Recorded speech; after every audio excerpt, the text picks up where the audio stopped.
نعم المولى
salam rindu kami kepada kekasih-Mu Rasulullah Sallallahu Alaihi Wasallam.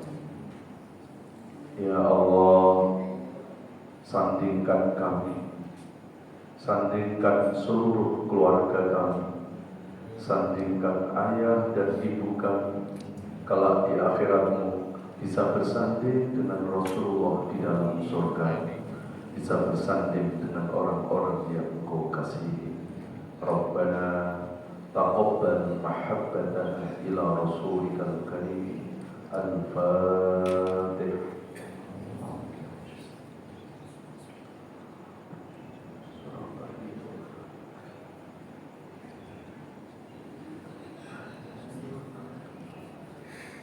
Assalamualaikum warahmatullahi wabarakatuh. Waalaikumsalam warahmatullahi wabarakatuh. Bismillahirrahmanirrahim. Alhamdulillahirabbil alamin. Allahumma shalli ala nabiyyina Muhammadin wa ala alihi wa ashabihi ajmain. Rabbi zidna ilma wa alhiqna bis-shalihin. Amin ya Allah ya rabbal alamin. Bapak Ibu jamaah sekalian yang dirahmati Allah, alhamdulillah kita bersyukur kepada Allah. Berkat izin dan iradahnya kita masih diberikan nikmat sehat, nikmat panjang umur oleh Allah. Mudah-mudahan nikmat sehat dan panjang umur ini bisa kita manfaatkan untuk memperbaiki diri kita. Karena orang yang baik bukanlah orang yang tidak pernah punya dosa. Orang yang baik bukanlah orang yang hidupnya tanpa kesalahan. Karena mustahil manusia itu tidak berdosa. Makhluk Allah yang dijamin tidak berdosa itu hanya malaikat-malaikat Allah Subhanahu wa ta'ala. Itu yang Allah jelaskan dalam surat At-Tahrim surat 66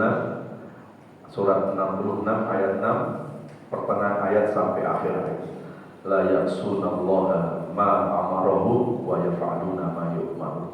Malaikat itu enggak pernah maksiat. Malaikat itu selalu sami'na wa ata'na. Kenapa malaikat enggak maksiat kepada Allah? Karena maksiat karena malaikat tidak diberi nafsu oleh Allah. Sementara manusia punya nafsu. Maka kata Rasulullah, manusia yang baik bukanlah manusia yang lepas dari dosa, tapi manusia yang baik adalah manusia yang pernah berbuat dosa lalu mau menyadari dosa, dan setelah sadar kemudian mau bertaubat kepada Allah. Itulah makna hadis Rasul, kullu bani Adam khata wa khairul khata'at tawwabun. Semua manusia banyak dosanya, dan sebaik-baik yang berdosa ketika yang berdosa itu mau menyadari dosanya, dan setelah sadar kemudian mau bertaubat kepada Allah Subhanahu wa ta'ala. Wa kana Rasulullah sallallahu alaihi wasallam yastaghfiru fi kulli yaumin mi'ata marrah. Dan dalam hadis yang diriwayatkan oleh Sayyidatina Ibunda Aisyah radhiyallahu anha, wa kana Rasulullah, adalah Rasulullah sallallahu alaihi wasallam yastaghfiru, meminta ampun, beristighfar kepada Allah dalam sehari enggak kurang 100 kali. Jadi sekelas Nabi Muhammad yang sudah dijamin masuk surga, yang sudah dijamin diampuni dosa-dosanya oleh Allah, itu aja masih menyadari kesalahannya, sehingga dalam sehari Rasulullah enggak kurang baca istighfar 100 kali. Kalau seorang Nabi Muhammad yang sudah pasti masuk surga saja masih menyadari dirinya punya kesalahan, punya dosa, lalu bagaimana kalau ada umatnya merasa sok suci? Maka orang yang baik adalah orang yang merasa dirinya banyak dosa di hadapan Allah, sehingga tidak ada kesempatan lagi untuk melihat dosanya orang lain. Fala tuzakku anfusakum wa huwa a'lamu biman ittaqa. Jangan pernah kita merasa lebih bersih, lebih baik dari orang lain, karena sejatinya yang tahu diri kita hanya Allah Subhanahu wa ta'ala. Jangankan kita menilai orang lain, Pak, kita aja tidak tahu loh, Pak, nilai diri kita di hadapan Allah. Jadi kita ini kalau mau jujur, semua kita itu baru ngaku-ngaku jadi orang baik di hadapan Allah. Apakah Allah sudah mengakui? Itu urusan Allah. Ya, saya ngaku saudaranya Bapak Ibu di sini, boleh. cuma mengakui. Tapi apakah Bapak Ibu mengakui saya saudara? Kan belum tahu. Ya.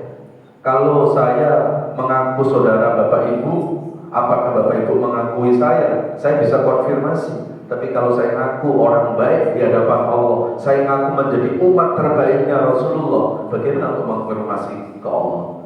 Bagaimana untuk mengkonfirmasi kepada Rasulullah SAW? Ya, maka kata Nabi, orang yang baik adalah orang yang selalu melihat kekurangan dirinya, sehingga tidak ada waktu lagi untuk melihat kekurangan kesalahan orang lain. Ya. Kalau sekarang ini Bapak Ibu sudah rajin ke masjid, sudah rajin ibadah, sudah senang ikut kajian, kan sekarang sudah dapat hidayah. Ya.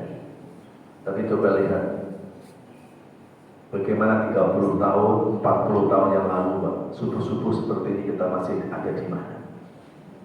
Ya. Kenapa dulu kita belum senang ke masjid? Ya, belum dapat hidayah. Ya. Dan sama hari ini ketika ada orang diajak ngaji masih males, diajak sholat masih males, itu bukankah dulu juga kita juga? Ya. Maka inilah yang selalu disampaikan oleh Rasulullah, supaya kita memulai sesuatu itu dari diri sendiri. Kalau kita melihat diri kita sendiri, Pak, maka insya Allah kita juga tidak akan mudah untuk melihat hal-hal yang tidak baik dari orang lain. Baik, setelah kita bersyukur kepada Allah, maka kedua kita sampaikan sholawat salam kepada uswah dan qudwah kita, panutan abadi kita, Rasulullah Muhammad SAW. Semoga kita termasuk umat yang mencintai Nabi, dan mudah-mudahan Nabi mencintai kita. Amin ya Rabbal Alamin. Baik, seperti biasanya kajian saya adalah tadabbur Al-Quran, yaitu renungan di bawah naungan ayat-ayat suci Al-Quran. Kali ini kita akan membahas tentang sejarah, yaitu sejarah dilaknatnya Bani Israel dalam Al-Quran. Kalau kita mengambil tema besarnya Quran, Pak, itu ada 7. Ya. Jadi dari 6.600 sekian ayat, 114 surat. Kalau kita mau cari tema besarnya Quran, itu ada 7 tema besar. Pertama tentang akidah. Di dalam akidah itu ada keimanan, ada ketakwaan. Ini setengahnya Quran. Jadi lebih dari 3.000-an ayat bicara tentang keimanan. Ini menunjukkan betapa iman itu sesuatu yang sangat krusial. Al-iman as-sasuddin. Iman itu pondasi kehidupan manusia. Manusia itu dikatakan kuat bukan dari fisiknya, karena fisik akan berubah sesuai dengan pergeseran masa. Wa man nu'ammirhu nunakkisu fil khalqi afala yaqil. Surat Yasin 36 ayat 68. Barang siapa yang Allah panjangkan usia, pasti dikurangi fisik. Maka kekuatan hidup manusia sesungguhnya bukan pada fisik, tapi ternyata kekuatan hidup manusia itu ada dalam keimanan. Maka ketika seseorang itu imannya kuat, imannya baik, pasti orang itu tidak akan cengeng dalam menghadapi hidup. Dia akan punya ketegaran dalam menghadapi hidup. Karena iman itu pondasi tadi. Ini masjid dikatakan bagus bukan hanya karena desainnya yang menentukan pondasinya. Pondasinya kokoh, kena guncangan nggak akan mudah runtuh. Kemudian tema yang kedua, tema besarnya Quran adalah tentang ubudiyah, tentang ibadah. Karena bagaimanapun iman nggak akan kuat kalau nggak disertai dengan ibadah, dengan amal soleh. Makanya kalau kita buka di Quran, setiap kali Allah menyebut kata iman, itu sebelahnya mesti ada amal soleh. Ya. Kemudian yang ketiga, tema besarnya Quran tentang muamalah, berinteraksi. Di sini bukan hanya berinteraksi kepada manusia, tapi berinteraksi terhadap alam semesta. Kemudian berikutnya tema tentang akhlakul karimah, akhlak. Innama bu'istu liutammima makarimal akhlak. Aku diutus ke dunia, kata Rasulullah, untuk menyempurnakan akhlak manusia, yang membedakan mana manusia dan mana yang bukan manusia, akhlak. Ya, maka adab akhlak lebih tinggi dari ilmu. Ya. Kemudian tema besar Quran yang berikutnya adalah tentang al-ulumiyah, tentang ilmu pengetahuan. Di dalam Quran tidak hanya bicara tentang ilmu agama, tapi juga bicara tentang ilmu dunia. Dan di dalam Quran tidak ada istilah dikotomi ilmu. Ini yang suka mendikotomikan kan kita, Pak. Ada ilmu dunia, ilmu akhirat. Ya. Ini peninggalan kolonial, peninggalan penjajah. Ya, karena dia tahu untuk menjajah di negeri ini mayoritas bangsanya adalah umat Islam. Maka dibuat dikotomi, Pak. Udah kamu kan orang Islam, di dunia kiri nggak apa-apa, yang penting kan kamu nanti akhirat masuk surga. Supaya mereka dengan tenangnya menjajah negeri ini, mengambil hasil keuntungan ya dari urusan dunia. Ya, nggak ada dalam Islam ada dikotomi ilmu. Orang belajar ilmu itu apakah ilmu yang formal maupun non formal. Maka di Quran itu kadang Allah mengakhiri ayat dengan kata afala ta'qilun, tapi juga ada afala tatadzakkarun. Ta'qilun berarti kita disuruh oleh Allah untuk menggunakan akal, berarti kita diperintahkan supaya kita cerdas intelektual. Tetapi afala tatadzakkarun itu domainnya spiritual. Berarti seorang muslim yang baik ya, dia harus cerdas intelektual, cerdas spiritual. Ya, kalau dulu Pak Habibie membuat program ada istilah manusia itu harus cerdas, iptek dan imtanail. Ya, iptek hubungannya dengan intelektual, imtak iman dan takwa spiritual. Kemudian yang berikutnya tema besar Al-Quran tentang al-hukumiyah, tentang hukum. Hukum di Quran tidak hanya bicara tentang hukum syariat, ada hukum perdata, ada hukum pidana. Perdata di An-Nisa surat keempat ayat yang ke-58. Pidana maksudnya ya. Wa idza hakamtum bainan nas an tahkumu. Kalau kita meletakkan hukum, letakkan hukum seadil-adilnya. Itu di An-Nisa 1, di An-Nisa surat ke-4 ayat 58. Jadi enggak boleh dalam Islam kita menegakkan hukum tebang pilih, ya, pilih baru ditebang, nggak boleh, ya, nggak boleh menegakkan hukum itu karena pandang bulu, karena kalau hukum sudah pandang bulu, yang untung yang banyak bulunya apa?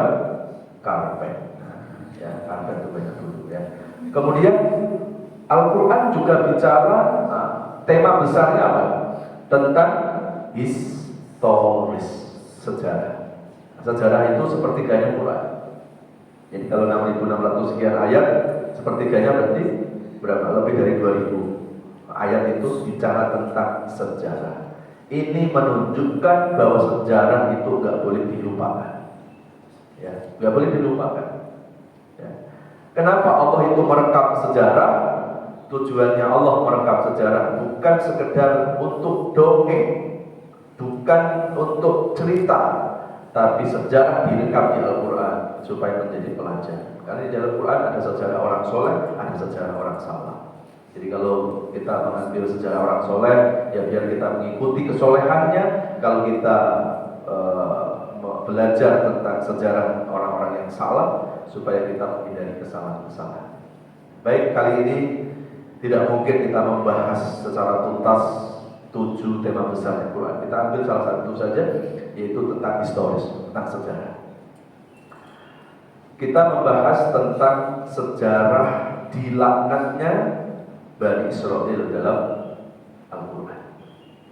Jadi kalau kita bicara tentang Bani Israel, Bani itu anak keturunan Israel, itu Pak Israel. Siapa Israel itu, Pak? Israel itu nama lain dari Nabi Yakub.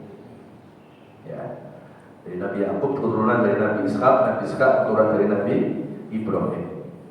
Maka Nabi Yakub nama lainnya itu Israel. Makanya kalau sekarang kita berdoa, ya Allah selamatkan Palestina, hancurkan sehancur-hancurnya Israel. Israel yang mana? Itu Nabi Yakub Israel itu. Kalau Bani anak keturunan Nabi Yakub, seperti Bani Adam, ya, Bani anak cucu Adam, Nabi Adam. Ya, jadi Nabi Yakub itu nama lainnya adalah Israel. Nah, Bani Israel yang direkam dalam Quran itu lebih banyak umat Nabi Musa sama umat Nabi Isa. Ya, bahkan di Al-Quran Al-Baqarah itu menceritakan tentang Bani Israil umat Nabi Musa. Panjang kisahnya Pak di Al-Baqarah. Ya. Nah, atau kadang dalam Al-Quran Bani Israil itu wakili dengan istilah Ahlul Kitab. Ahlul Kitab itu ya dua, umat Nabi Isa, umat Nabi Musa. Ya. Nah, itu tentang Bani Israil. Ya. Kita bisa lihat di surat Al-Maidah, surat kelima, ayat 18. Ya. Surat 5 ayat surat Al-Maidah ayat 78. Nanti setelah 78 baru kita akan lihat di ayat yang ke-18. Ya. A'udzubillahi minasyaitonirrajim. Bismillahirrahmanirrahim. Lu'inal ladzina kafaru min bani Israil ala lisani Dawud wa Isa ibn Maryam. Dzalika bima 'asaw wa kanu ya'tadun.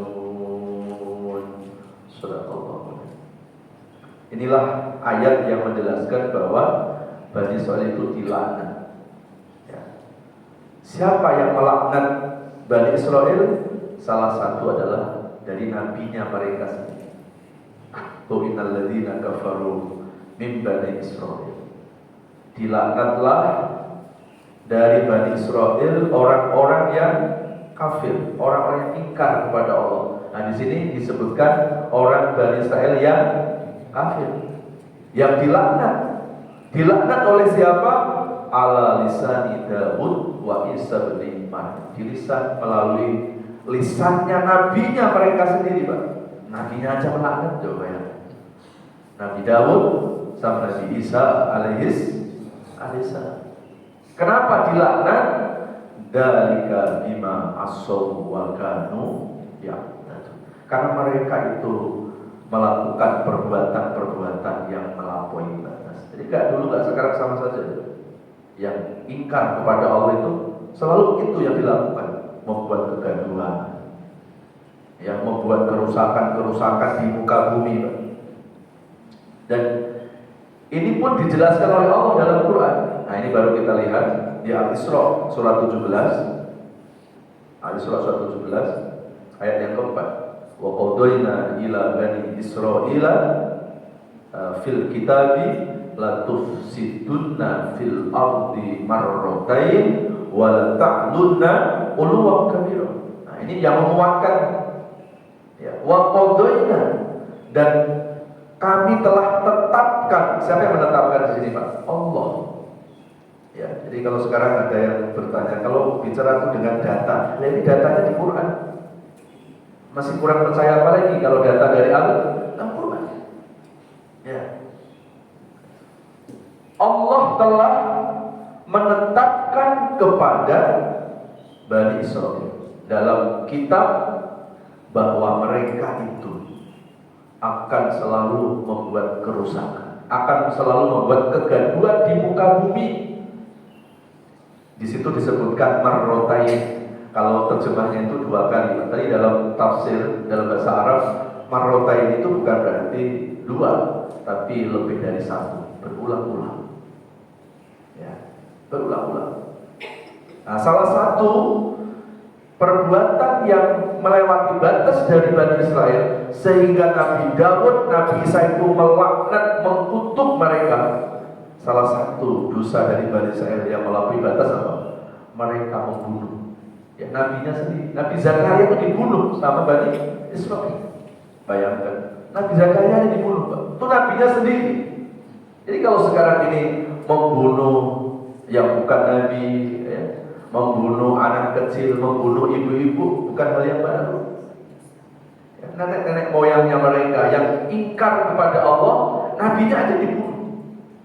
Ini Allah jelaskan dalam surat Ali Imran, surat ketiga, ayat 112. Duribat alaihi mudillatu aina masukifu illa bihablin minallah wa hablin minannas wa ba'u bi ghadabin minallah wa duribat alaihimul maskanah dzalika annahum yaqtuluna al-anbiya'a bighairi haqq wa yaqtuluna al-anbiya'a dzalika bima asaw wa kanu ya'tadun. Itu 112 Ali Imran. Nah, jadi orang-orang Bani Israil itu tidak pernah memegang teguh dengan dua dimensi. Mereka tidak hablum minallah dan mereka juga tidak baik hubungan hablum minannas. Nabinya aja dibunuh. Wa yaqtuluna al-anbiya, ayat terakhirnya mereka itu membunuh para nabi. Ya. Dan kalau Bunyamin Netanyahu mengatakan bahwa orang-orang Palestina itu binatang, ya, karena dianggap binatang, Pak. Ini biasa aja membunuh. Ya, padahal kalau dipikir-pikir, kenapa yang dibunuh harus anak kecil? Ya, kenapa yang dibunuh harus ibu-ibu? Dalam aturan perang di dunia internasional kan jelas harus dilindungi. Ya, karena mereka menganggap itu binatang. Ya, maka sampai di Al-Quran itu, Pak, karena orang-orang Bani Israel itu senangnya menghilangkan nyawa seseorang, sampai Allah turunkan ayat khusus kepada Bani Israel. Dan itu direkam sama Quran. Kalau kita buka di surat Al-Maidah surat kelima ayat 32. Min ajli dzalika katabna ala bani Israil. Ya, man qatalan nas maka annama qatalan nas jami'a wa man ahyan nas maka annama ahyan nas jami'a, sampai akhir ayat. Itu ada di surat Al-Maidah ayat 32. Telah aku tetapkan kepada Bani Israel. Nih, langsung Allah katakan sendiri. Ya, barang siapa yang mau membunuh satu nyawa manusia, itu dosanya seperti membunuh seluruh manusia di dunia. Satu nyawa dibunuh, dosanya seperti membunuh seluruh manusia di dunia. Dan barang siapa menghidupi satu nyawa manusia, sama dengan pahalanya menghidupi seluruh manusia. Kenapa ayat ini turun kepada Bani Israil? Karena salah satu perbuatan melampaui batas mereka adalah suka membunuh orang, senang menghilangkan nyawa seseorang, Pak. Ya. Itu yang direkam di surat apa tadi? Al-Maidah surat kelima ayat 32.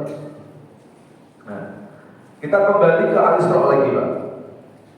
Wa qadayna al-ila Bani Israila fil kitabi la tufsiduna fil ardh. Jadi mereka orang-orang Bani Israil itu selalu membuat kerusakan, membuat kegaduhan. Tapi anehnya mereka nggak menyadari itu. Kan susah. Bicara sama orang yang nggak sadar gimana coba? Ya. Ini sudah pernah Allah sampaikan. Wa idza qila lahum la tufsidu fil ardh qalu innama nahnu muslimun. Itu di Al-Baqarah surat kedua ayat 11-12, Pak. Itu langsung Allah katakan, la tufsidu fil ardh. Tolong kalian jangan membuat kerusakan di muka bumi. Apa mereka jawab, Pak? Qalu innama nahnu muslihun. Dia bilang, loh kami ini orang-orang yang muslim, kami ini orang yang baik-baik saja. Lalu Allah katakan ayat yang ke-12, ala innahum humul mufsidun. Ingatlah, mereka lah yang membuat kerusakan di muka bumi, tapi mereka tidak menyadari. Susah, Pak? Nggak sadar. Ya, jadi sekarang ini dunia dibuat heboh, Pak. Sana sini memboikot produk, biasa saja. Mereka nggak pernah sadar. Kenapa mereka nggak pernah sadar?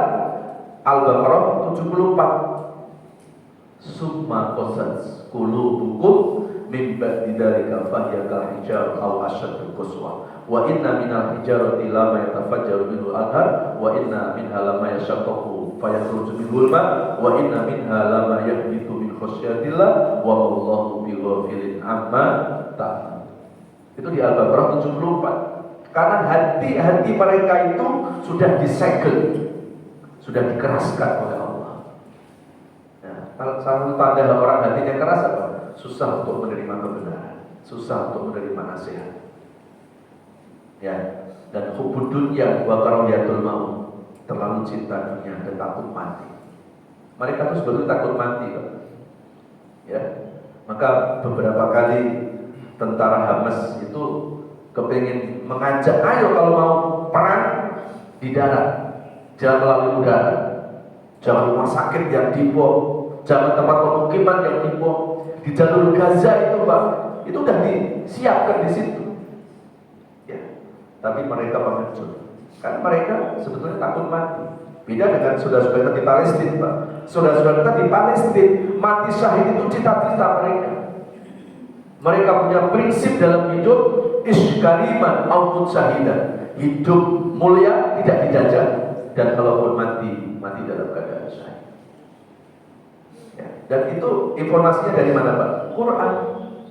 Wala taqulu liman yuqtalu fi sabilillah amwat bal ahya walakin la tashkurun. Al-Baqarah 153. Jangan kau katakan orang-orang yang mati syahid itu mereka mati. Quran. Bal ahya, sesungguhnya mereka hidup. Walakin la yashkurun, tapi kita tidak tahu hidupnya. Jadi kalau hari ini kita hidup untuk mati, tapi saudara kita di Palestina Pak, mati untuk hidup di sisi Allah Subhanahu wa ta'ala. Maka ketika kita nonton video seorang ibu-ibu yang lagi gendong anak kecilnya, sudah meninggal Pak, dia masih cari anak-anak yang lain dari reruntuhan ke reruntuhan, suaminya pun tidak ada juga. Ya, ketika ditanya, kenapa Anda tidak merasa kelihatan sedih dari wajah Anda, padahal Anda sudah tidak punya rumah, suami hilang, anak-anak pun meninggal dunia? Apa kata si ibu ini? Semua, kalau pakai bahasa kita, semua milik Allah. Rumahku bukan milik aku, suamiku bukan milik aku, anak-anakku bukan milik aku. Semuanya milik Allah, dan hari ini sang pemiliknya sudah mengambilnya kembali. Gimana tuh? Melawan orang yang tidak takut mati kayak gini susah.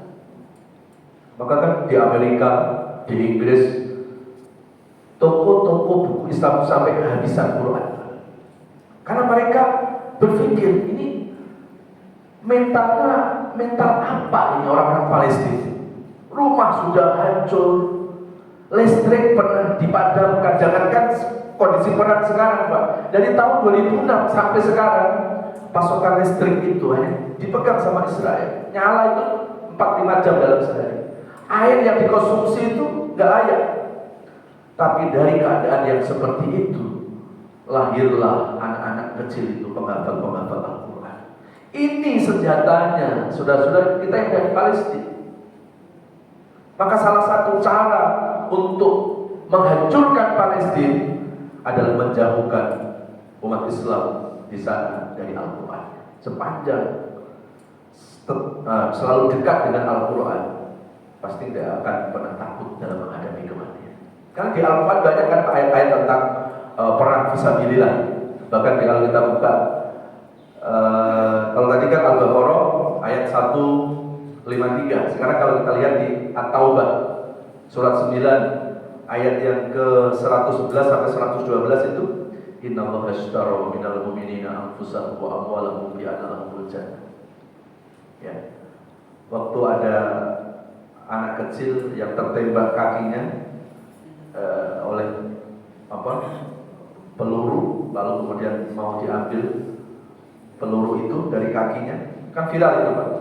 Itu nggak ada bius, dalam keadaan sadar dicongkel Pak, dicabut satu persatu peluru itu. Si anak kecil itu melantunkan ayat-ayat Al-Quran. Apa yang dibaca ayat itu Pak? Ada surat At-Taubah. Innallaha ashtara minal mu'minina, Allah membeli dari orang-orang yang beriman jiwa dan hartanya dengan surga. Siapa itu? Yuqatiluna fi sabilillah, yaitu yang berperang di jalan Allah, membela agama, membela kebenaran. Fayaqtuluna wa yuqtalun, mau mereka membunuh atau terbunuh, dua-duanya tetap masuk surga. Apa yang dilakukan? Mereka hidup pun susah Pak, tapi kalau meninggal dalam keadaan syahid, itulah yang dicita-citakan oleh mereka.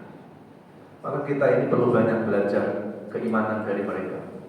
Karena apapun yang terjadi di sana, nggak ada jaminan itu nggak terjadi di kita. Kalau kita buka sejarah, siapa Israel itu? Apakah dulu punya negara? Nggak punya. Ya, setelah kena agresi Inggris, datanglah Israel itu ke Palestina, disambut dengan baik sama saudara di Palestina. Begitu nyaman, mereka pintar Pak. Begitu nyaman di Palestina, mengklaim Sebagian Palestina miliknya. Tel Aviv sudah dikuasai mereka. Sekarang jalur Gaza, Masjidil Aqsa. Sejarahnya begitu. Tidak pernah dalam sejarah Israel punya negara itu nggak ada, Pak. Ya, dia nggak punya negara. Dan saat resolusi PBB dari 190 negara, 139 negara sudah mengakui bahwa Palestina itu milik umat Islam. Itu resolusi PBB yang mengatakan, Pak.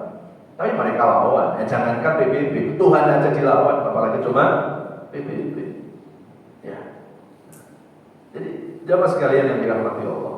Jadi itulah pembangkangan yang dilakukan oleh Bani Israil. Ya. Jamaah sekalian yang dirahmati Allah. Kita kembali ke Al-Isra tadi. Allah menetapkan kepada Bani Israil mereka akan membuat kerusakan di muka bumi. Itu yang pertama, Pak. Lalu ayat lanjutannya apa? Al-Isra ayat yang ke-4 itu wala ta'lunna uluwan kabira. Dan mereka adalah manusia yang paling sombong di muka bumi. Jadi kalau hari ini ada orang yang sombong, berarti turunan Bapak yang ngomong, bukan saya. Iya. Mereka sombongnya itu 6.000 setan. 6.000 setan.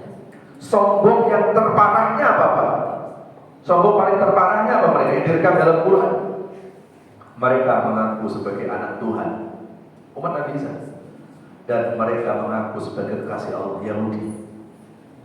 Yahudi umat Nabi Musa, Nasrani umat Nabi Isa. Dan ini direkam dalam Al-Maidah.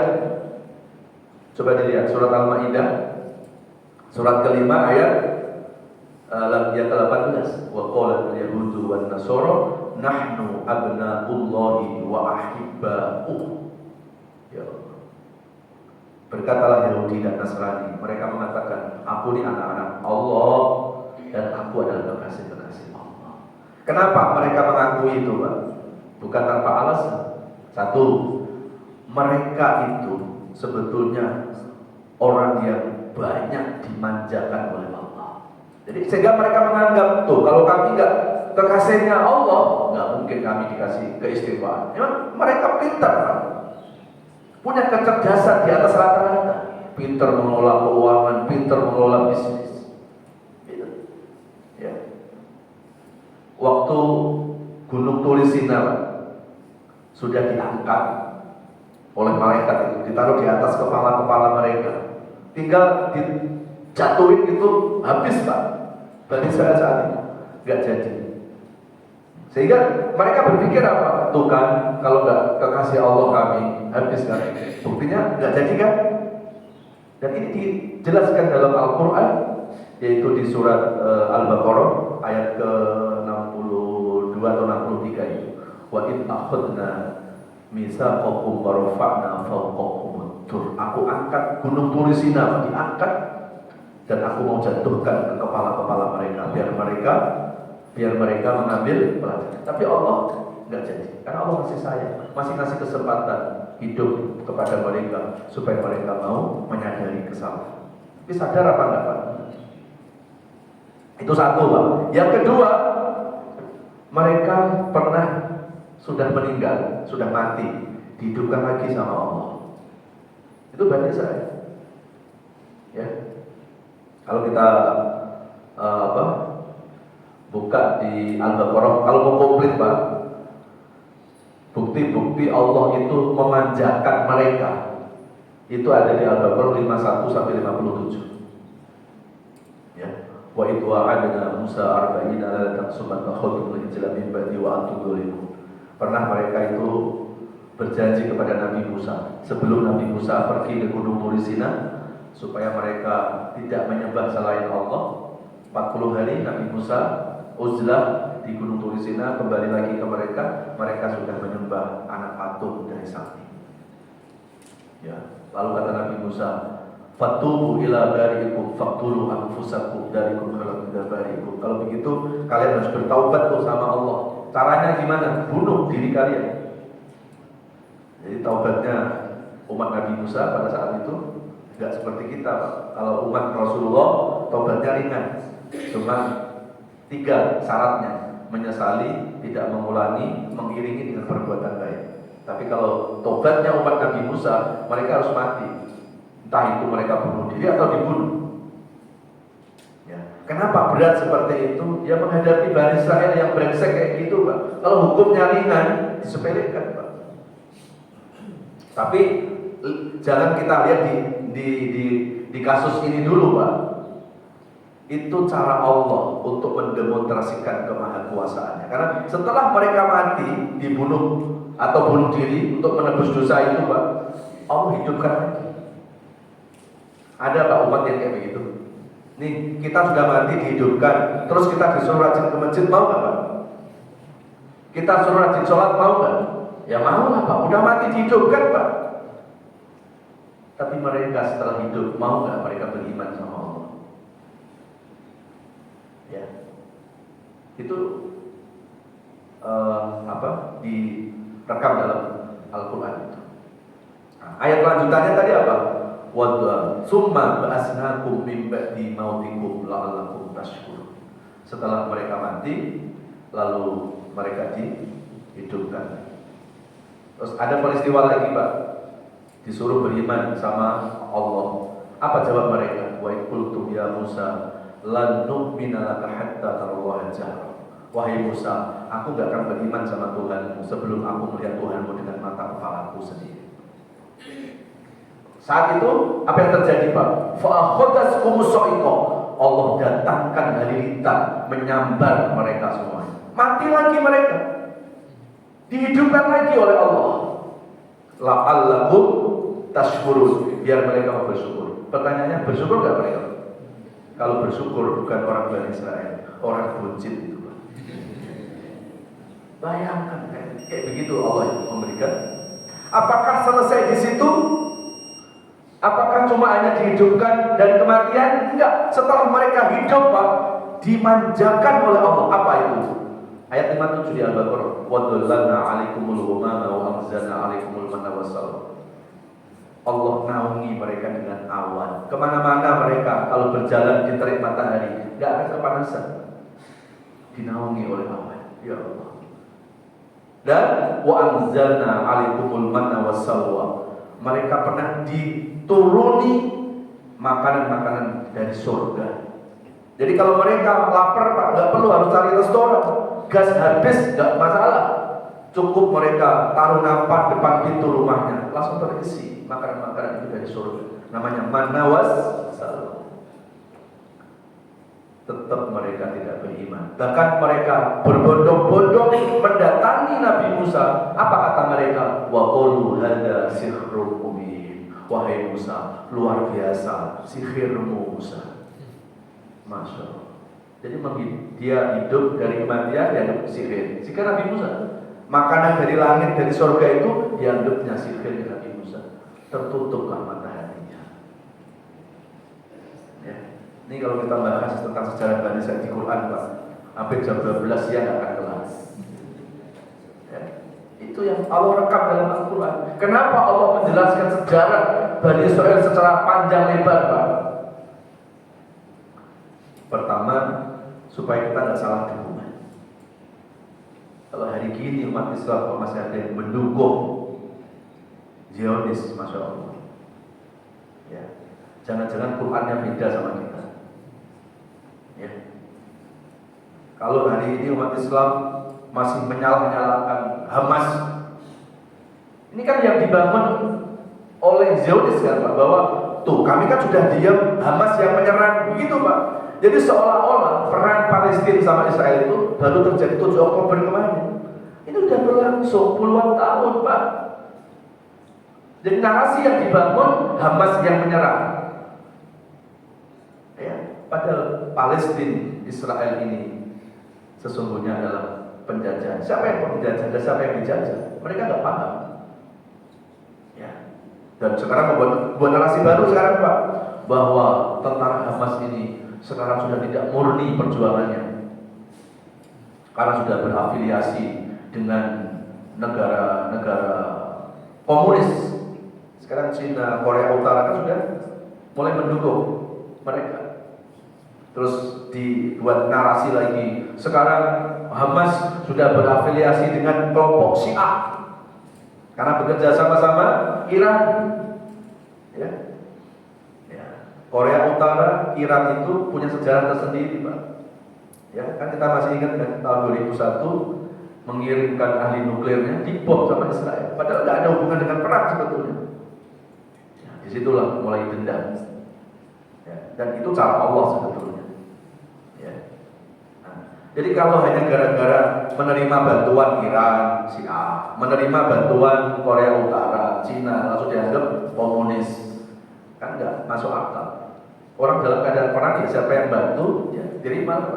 Ini nggak usah bicara perang lah. Ibu-ibu jalan dari rumah ke masjid, Bu. Di tengah jalan ada ular mau menggigit ibu. Lalu ada yang ngasih pentungan sama ibu untuk nyelamatin dari ular itu. Apakah ibu tanya yang ngasih pentungan agamanya apa? Nggak ngasih pentungan, begitu kan?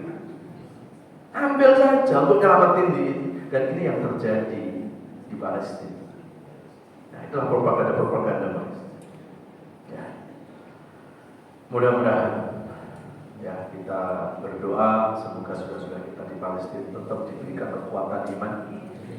Karena sesungguhnya kita berhutang budi sama saudara kita yang ada di Palestina. Karena apa yang dijaga mereka di sana bukan cuma wilayah, tapi yang dijaga mereka di sana adalah Masjidil Aqsa. Dan dalam berita-berita yang tidak terlalu viral, tapi sekarang mulai terungkap, kenapa Hamas itu menyerang? Itu kan hubungannya dengan Masjidil Aqsa. Karena 13 hari mereka merayakan hari raya itu di Masjidil Aqsa, dibuat nari-nari dan meniup trompet dengan tanduk hewan. Itu adalah tanda bahwa seolah-olah kami sudah menguasai Masjidil Aqsa. Ya nggak terima lah Mas. Tapi ini kan sepertinya ditenggelamkan. Dan Hamas itu paling nggak bisa. Kamu bisa mengambil wilayah. Kalau kan saya belum bisa membebaskan wilayah nggak masalah. Tapi jangan ikut Masjidil Aqsa itu sebetulnya. Karena mereka sadar kalau Masjidil Aqsa sudah diserahkan kepada mereka, besok Masjidil Haram di Mekah juga akan diambil mereka juga. Ya. Siapa yang jamin?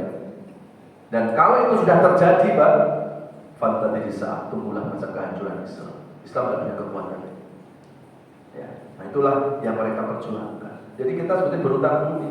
Karena Masjidil Aqsa itu bukan milik mereka. Masjidil Aqsa milik umat Islam. Ya. Coba kita sekarang bisa duduk nyaman, Pak. Bagaimana saudara-saudara kita sekarang yang ada di sana? Ya, sehari cuma ketemu biskuit sama air putih. Yang buat kita sedih itu waktu ada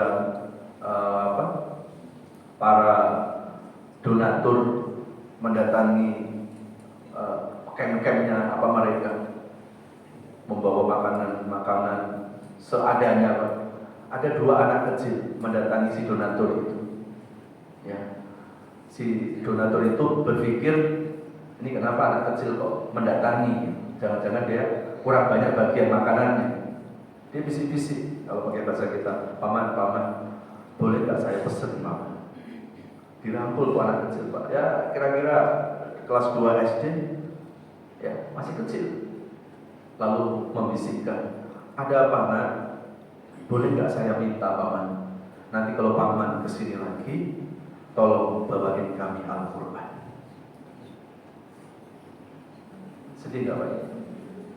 Dalam kondisi perang, dalam kondisi mereka kelaparan, yang dicari Al-Quran.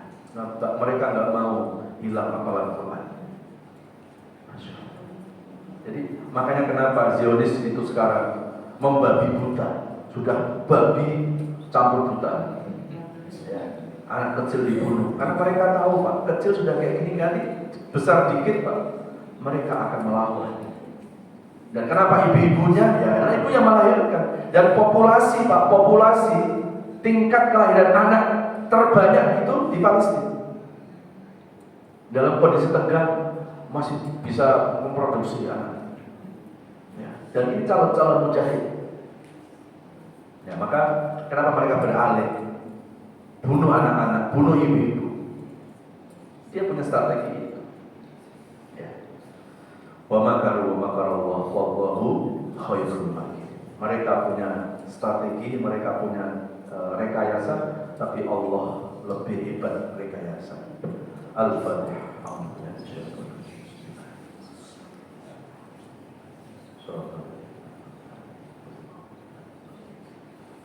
Bismillahirrahmanirrahim. Alhamdulillahirabbil alamin.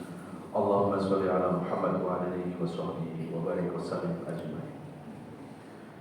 Allahumma ja'alna min ahlil Qur'an.